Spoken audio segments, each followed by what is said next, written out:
the next proof technique we want to look at is called proof by smallest counterexample. It's certainly used less commonly than proof by induction, but it's sort of like a contradiction version of proof by induction. That's sort of a strange thing, but let's go ahead and read through how that works, and then we'll see some examples of it. So how are we going to actually do a proof by smallest counterexample? So again, I'm going to be trying to prove a statement of the form for all n, p sub n, just like we do for induction. We're still going to have a base case, so we're still going to check that it's true at p sub 1. And then I'm going to do a contradiction. So for sake of contradiction, we're going to suppose that it's not true for every n, which means there exists some m which is false. And maybe there's a whole bunch of m's where it's false. So then I'm going to find the smallest one that it's false for. I call that k. And I'm going to have that be, the smallest one where it's false. Well, if it's the smallest one that it's false for, then the one before it must be true. So at some point, it was true at the beginning. Sorry, I switched my notation here. It was true at the beginning because we showed it was true for p sub k. So I knew it was true at the beginning. It's going to be false somewhere. So the p sub k is going to be the smallest number it's false for. But I'm going to assume it was true for p sub k minus 1, because otherwise p sub k wouldn't be the smallest one. And then from that, I'm going to get a contradiction, Because really what my contradiction is going to be is I'm going to show that p sub k minus 1 implies p sub k, just like we do in induction. So it can't be, p sub k can't be the smallest one, but there's got to be a smallest one if there's one that's false. So it can't be true that one of them is false. So therefore, each statement has to be true. So that's sort of the logic behind this proof by smallest counterexample. So let's go ahead and try one of these. So let's try to prove that for any natural number n, 4 divides 5 to the n minus 1. So again, we will use proof by smallest counterexample here.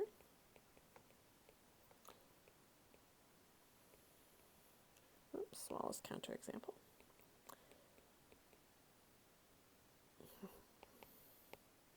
Let's spell it right. Okay, so first I'm going to still have that base case. So when n equals 1,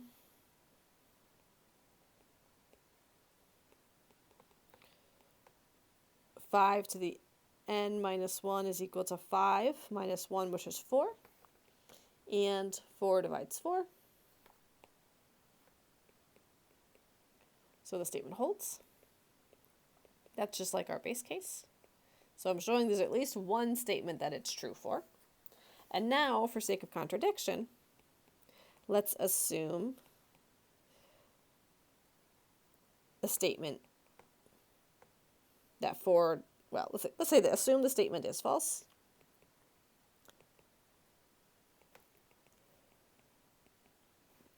For some m in n. And actually, I'm using some in sort of two different ways here, Some usually means there exists, but I'm really thinking of it like, is there's like some of them that it's false for, So maybe there's more than one.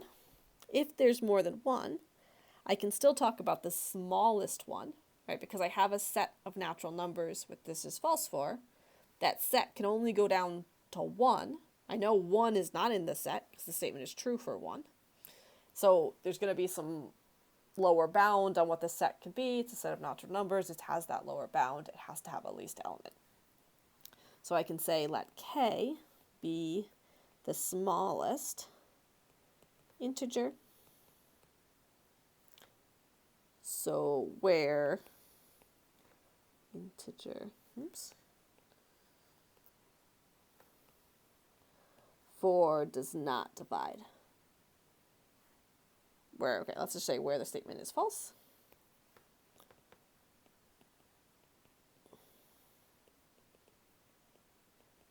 So 4 does not divide 5 to the k minus 1, but for any number less than k, 4 does divide it. So does not divide.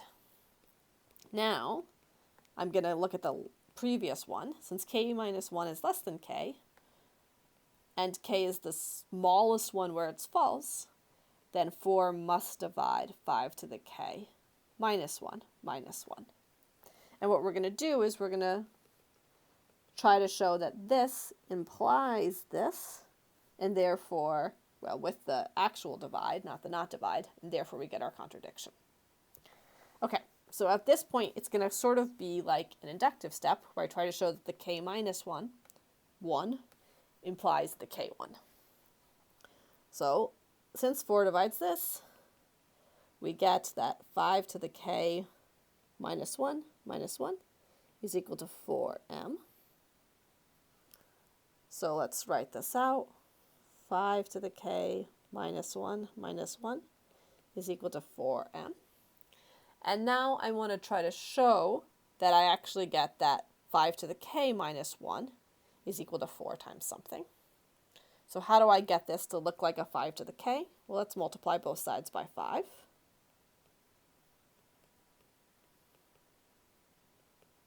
And now I just need to get this to be a minus 1, but I notice that minus 5 is minus 4 minus 1.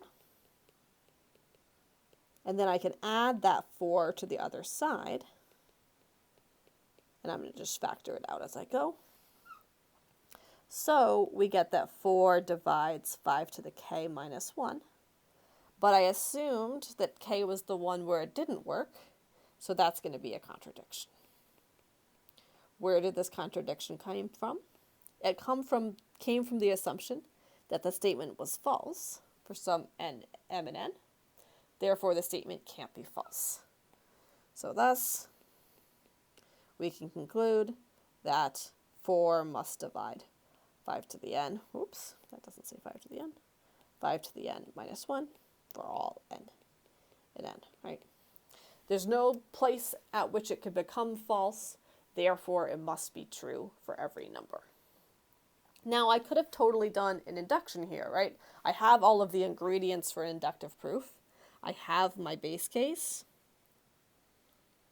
And here, I'm basically showing k minus 1 implies k, which is totally fine in an induction.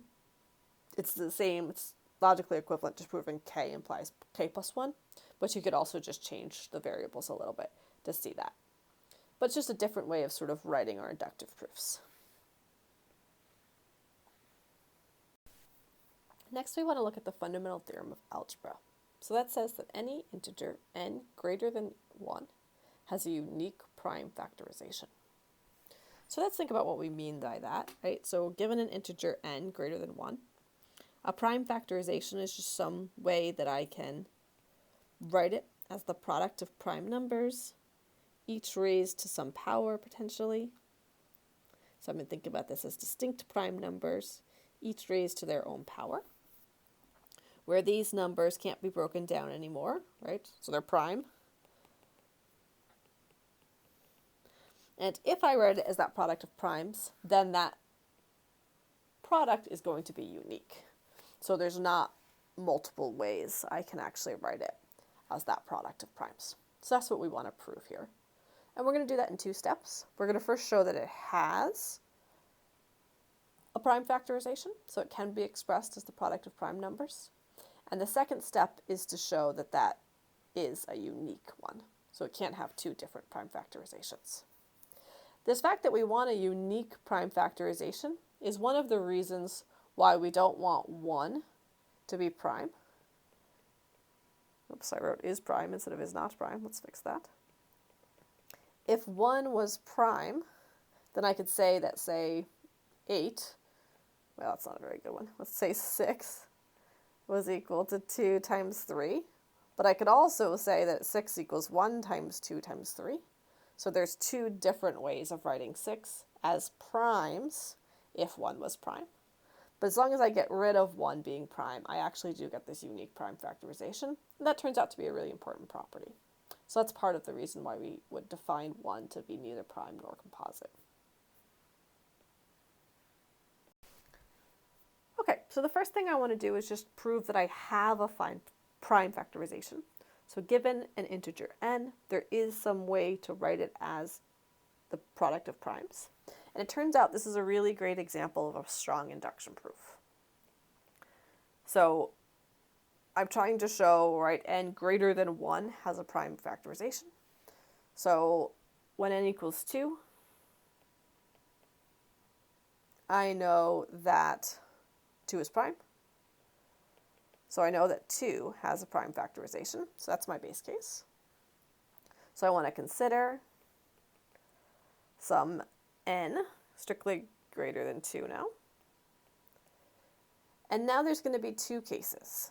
So either n is prime, in which case it's its own prime factorization. It is its own, so prime factorization.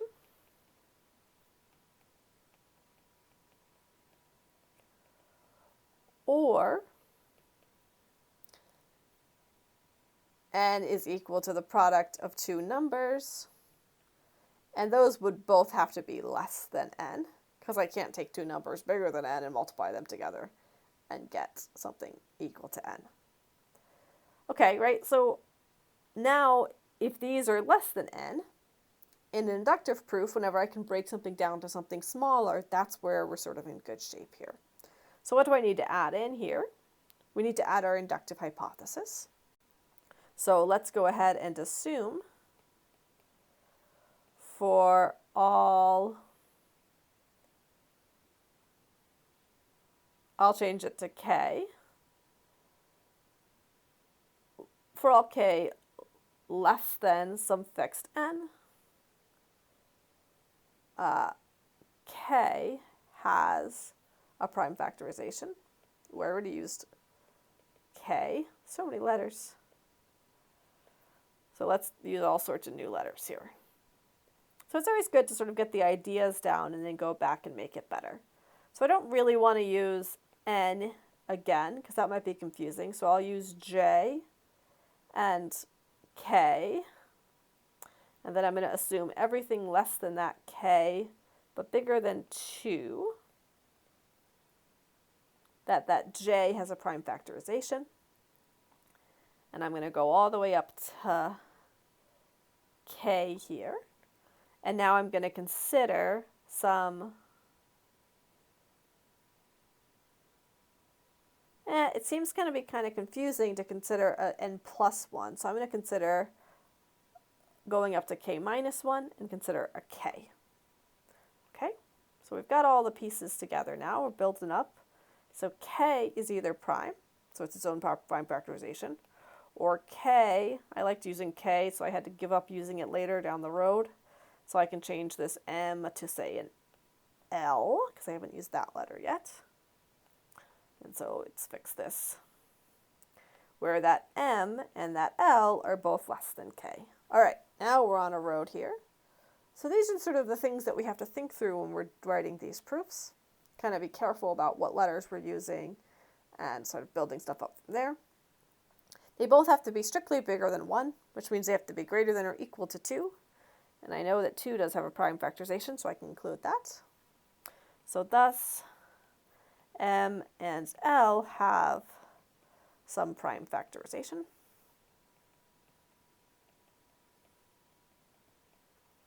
So then k can just equal the prime factorization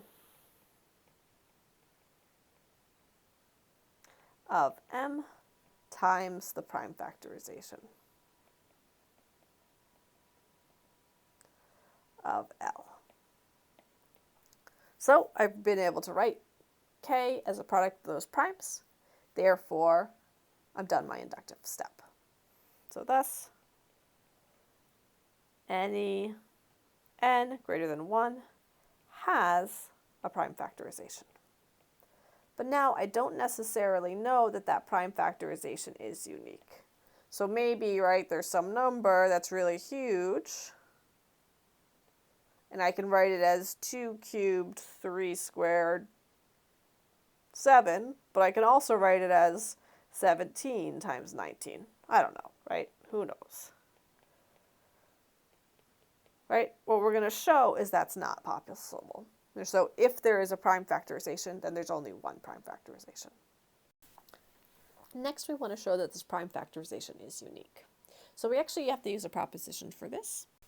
We've used this before in the homework. It's called Euclid's lemma. And it says if a prime number divides a product, then, so in particular here, P has to be prime. Let's add that, it's important. If a prime number divides a product, then that prime number must divide one of the terms in that product. So we skip some of the tools we need to prove this lemma. We'll go back and get those later. But it is true, if you have a prime that divides a product, then that prime must divide one of the pieces. So that's going to be important for us here.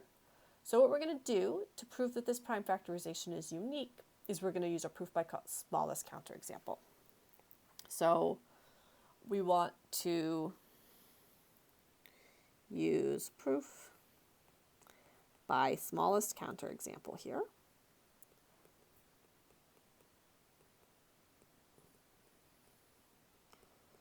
So we know the factorization for the smallest one, when n equals 2, the factorization is unique. The only way to write 2 as a product of primes is to write it as 2. There's no other way that we can do that. So assume, for sake of contradiction, that there exists some n greater than 2, where n is equal to both p1, p2, all the way up to pk, where these could be repeated primes, so I don't have to have powers here, and n is equal to a1 up to a some other guy, l, where pi and ai are prime. So assume it has two different prime factorizations. Now, some n where that's true. And so let's let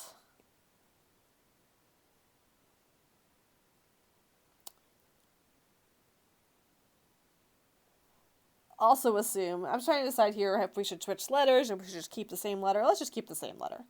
So let's assume now that this n is the smallest such value, where the factorization is not unique. So it's unique for n equals 2. We're going to assume it's going to stop being unique somewhere. So let's take the first time it's not unique. So now I notice that p1 divides n, since it's a factor of n. So p1 has to divide a1 through al. Now this is a prime number dividing a product. So by this lemma, this proposition we have up here, we know that p1 divides some ai, or some I between 1 and l, so it divides one of them. But in this case, the ai is prime, so its only divisors are 1 in itself. p1 is also prime, so it can't be 1. So that means that p1 equals ai. So those primes must be the same. So now I can divide both sides by p1, which is ai. So I divide n by that p1, which is equal to ai, to get that p2 up to pk is the same as a1. a2, I'm going to stop before I go pick up again after I.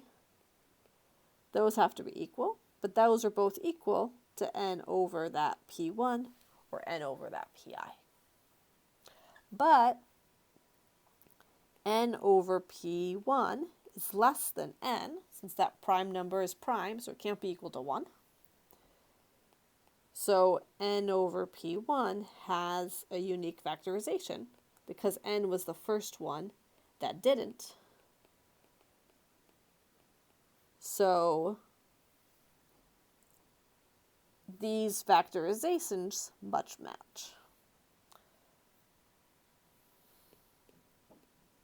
So P2 through Pk and A1 through AL. There's this notation where I could put the AI and then I put a hat on it. So that means I'm removing that from my product. So those must be the same. But now that's a contradiction because I said that the P1 was the same as the AI, and then the P2 through Pk was the same as if I removed the AI, and this contradicts that n had 2 different factorizations. So I can't have a place where I have 2 different factorizations starting out, so therefore I always must have that unique factorization. I encourage you to go through and read through these proofs in the book so you can see how to write them up nicely in nice paragraph form. We sort of just went over the ideas here. There aren't any specific discussion questions for these sections. We're just going to go back through these proofs and make sure nobody had any questions on them during class. So look back through all the proofs we did in this video and the previous video, see if you had any questions on those proofs, and we'll go ahead and talk about those in class.